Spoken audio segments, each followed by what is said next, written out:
study with Rajan sir. Here I have brought here new topic, new video for you. This is the topic actually very interesting. So let's see here what is the topic of the day. Hello viewers, good morning. Now we shall study here a very interesting poem, No Men Are Foreign, by James Kirkup. This is from your Beehive book. No Men Are Foreign is very nice poem. Actually, this poem is very inspiring, interesting and fascinating. It is composed by James Kirkup.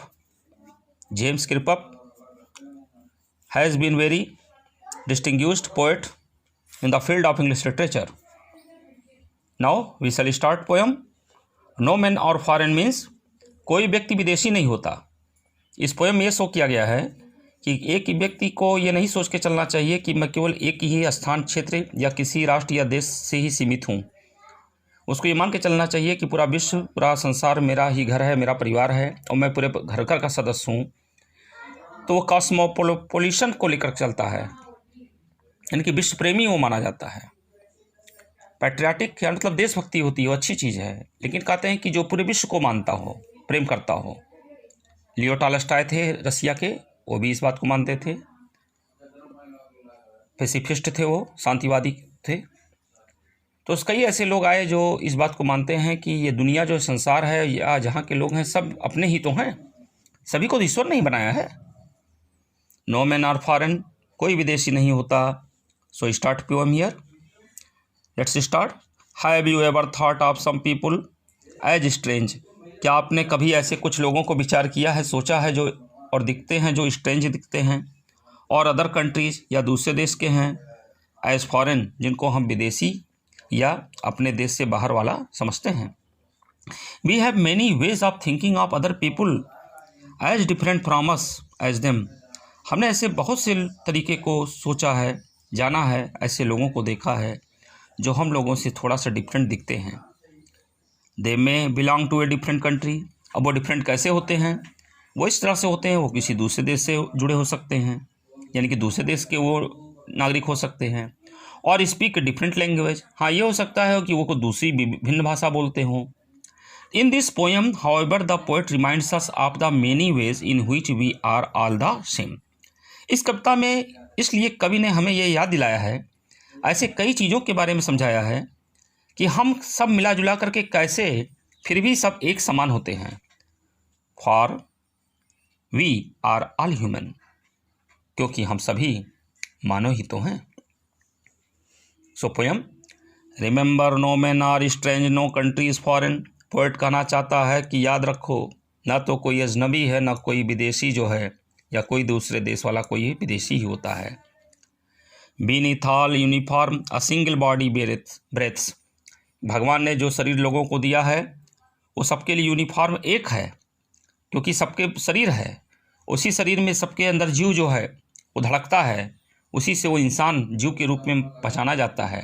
तो हम सभी एक मानव जीव हैं, एक human creature हैं, human soul हैं.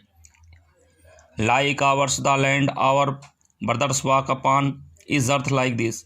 इस धरती पर जो भी लोग हैं, चाहे वो धरती के किसी भी हिस्से पर रहते हों, वो सब हमारे भाई ही हैं. इन व्हिच वी ऑल शैल लाई, जिनके साथ हम इस पूरे धरती पर क्या किए हैं, जी रहे हैं, अपना जीवन बिता रहे हैं. चाहे वो एशिया हो, चाहे अफ्रीका हो, चाहे ऑस्ट्रेलिया हो, कहीं का भी कॉन्टिनेंट हो, कहीं का भी वो लैंड हो, लेकिन सब मिला करके वो सब हमारे अपने ही हैं, हम सबके हैं. They too aware of sun and air and water. अच्छा देखो, भगवान ने जो एयर बताया है कि ये धरती पर हम जो रहते हैं सबको उसी की आवश्यकता है. आखिर सूरज की गर्मी किसको नहीं चाहिए, वायु ऑक्सीजन किसको नहीं चाहिए, वाटर जल किसको नहीं चाहिए. तो सब लोग उसको प्राप्त करते हैं. तो वहाँ पर प्रकृति, नेचर ने तो कोई भेदभाव नहीं किया, उसने तो पूरी तरह से सबको दिया है, समान माना है, कॉमन माना है. Are fed by peaceful harvest. हम लोगों के लिए जो फसल होती है, खेती बाड़ी होती है, उसको तो वही आदमी, हर व्यक्ति खा रहा है. तो इस प्रकार से जो चीज़ें हमको मिलती हैं, उनका भरण पोषण जो हो रहा है, वो सब लोग उसी प्रकार से जी रहे हैं. By wars long winter starved. लंबे समय से जब शीतकालीन का युद्ध चलता रहता है और लोग भूखे मरते रहते हैं, तो आखिर उनको फिर क्या चाहिए? भोजन ही चाहिए। जीने के लिए क्या चाहिए? भोजन चाहिए। प्यास बुझाने के लिए जल चाहिए, सूरज की गर्मी चाहिए, ऊर्जा चाहिए। तो ये सब प्रकृति हमको जो दे रहा है, nature has given us everything. तो हम सब लोग कॉमन हुए कि नहीं उसके लिए? देयर हैंड्स आर आवर्स, उनके हाथ हमारे हाथ हैं, क्योंकि वो हमारा साथ देते हैं, कोऑपरेट करते हैं, हम उनको कोऑपरेट करते हैं। वो हमारे सुख दुख के साथी हैं, तो हम उनके भी सुख दुख के साथी हैं। And in their lines we read our labour not different from our own. हम ये दिखाते हैं, हम पढ़ते हैं, सीखते हैं कि हमारा जो लेबर है, परिश्रम है, अगर हमारे यहाँ का किसान खेती कर रहा है तो उनके यहाँ का भी तो किसान खेती कर रहा है। यदि हमारे यहाँ का व्यक्ति जा रहा है फैक्ट्री में काम करता है, इंजीनियर, तो वहाँ का भी तो इंजीनियर जाके फैक्ट्री में काम करता है। अगर यहाँ का स्टूडेंट जा करके पढ़ रहा है तो वहाँ का भी विद्यार्थी बच्चा जाके तो पढ़ रहा है। अगर यहाँ पर अध्यापक जाके पढ़ा रहा है तो वहाँ पर भी तो अध्यापक जाके पढ़ाया जा रहा है। तो यानी कि all these things look to be common. Now next stanza, remember they have eyes like ours that wake. भगवान ने हम लोगों को जो आँखें दी हैं वो भी कॉमन हैं। हम लोग की आँखें वेक और स्लीप, जगती हैं, सोती हैं। Strength let that can be on, और हम लोग किसी भी शक्ति को, किसी भी पावर को आखिर जीत सकते हैं। कैसे? बाय लव, प्रेम से, सौहार्द से, सहानुभूति से, सहयोग से हम एक दूसरे का हृदय जीत सकते हैं। कोई पद जीतना, कोई मेडल जीतना, ये एक क्षणिक चीज़ हो सकता है। किसी एक इंडिविजुअल का पावर, उसकी कैपेबिलिटी शो कर सकती है, लेकिन पूरे संसार को अगर वास्तव में कोई जीत सकता है तो उसका हृदय मन ही जीत सकता है। जिसको सबको हृदय में अपना स्थान बना लेगा, जो इमेज अपना बना लेगा, वही सबसे बड़ा प्रेम होता है। और प्रेम जो होता है, जो कि कहा जा सकता है कि इससे, जैसे महात्मा बुद्ध जी हुए, स्वामी विवेकानंद जी हुए, चैतन्य प्रभु जी हुए, जीसस क्राइस्ट हुए, कबीर हुए, गोस्वामी तुलसीदास जी हुए, तो इन लोगों के पास ज्ञान भी था, लेकिन ज्ञान से भी ज़्यादा बढ़कर इनके पास हृदय था, एक सच्चा मन था, एक सच्चा चरित्र था, आचरण था, जिसके नाते वो पूरे समाज पर, पूरी दुनिया पर, सब जगह पर अपना स्थान बना सके। That all can recognise and understand, और इस बात को हम अच्छी तरह से रिकॉग्नाइज मीन्स पहचानना। इस चीज़ को हम सभी अच्छी तरह से पहचान भी सकते हैं एंड अंडरस्टैंड, और इसको समझ भी सकते हैं। Next stanza, let us remember whenever we are told to hate our brothers. याद रखिएगा, हम लोगों को अगर ये कोई कहता है कि नहीं, हम लोगों को अपने भाइयों से घृणा करनी है, तो it is our self that we shall dispose it. तो ये गलत चीज़ है, हमें किसी न किसी तरह से इससे दूर करना होगा, इसका निपटारा स्वयं करना होगा। डिस्पोजिंग माने इसका निपटारा हमें करना होगा, इसको डिसलॉज करना होगा, इसको डिप्राइव करना होगा, इससे हटना पड़ेगा। और बिट्रे, कंडम, चाहे धोखा हो, कहीं आलोचना हो, इस सब को हमको हटाना होगा, इस सब से दूर होना होगा। हम लोगों के बीच में छल नहीं होना चाहिए, हम लोगों के बीच में स्नेह होना चाहिए, कोऑपरेशन होना चाहिए, सिंपैथी होना चाहिए, पिटी होना चाहिए, कोऑर्डिनेशन होना चाहिए। और remember we who take arms against each other, और ये भी याद रखना चाहिए कि हम लोग आपस में जो लड़ाई लड़ लेते हैं, एक दूसरे से जो हाथापाई करते हैं, एक दूसरे के प्रति जो हम लोगों के अंदर कई प्रकार की ईर्ष्या जगती है, इन सब से हमको बचना चाहिए, क्योंकि हम सब कॉमन हैं। ईश्वर की नज़र में, प्रकृति की नज़र में हमारा स्थान कॉमन होता है। Next and last stanza, it is the human earth that we defile. हम मानव धरती पर जो रहते हैं, हमें यहाँ पर एक जो है सबसे बड़ी चीज़ है कि हमें यहाँ पर इसे डिफाइल जो करते हैं, यानी कि हम इसको गंदा कर रहे हैं। डिफाइल का मतलब क्या होता है? पल्यूट करना, डर्टी करना। इसको हम गंदा जो कर रहे हैं मानव धरती पर रह करके, ये ठीक नहीं है।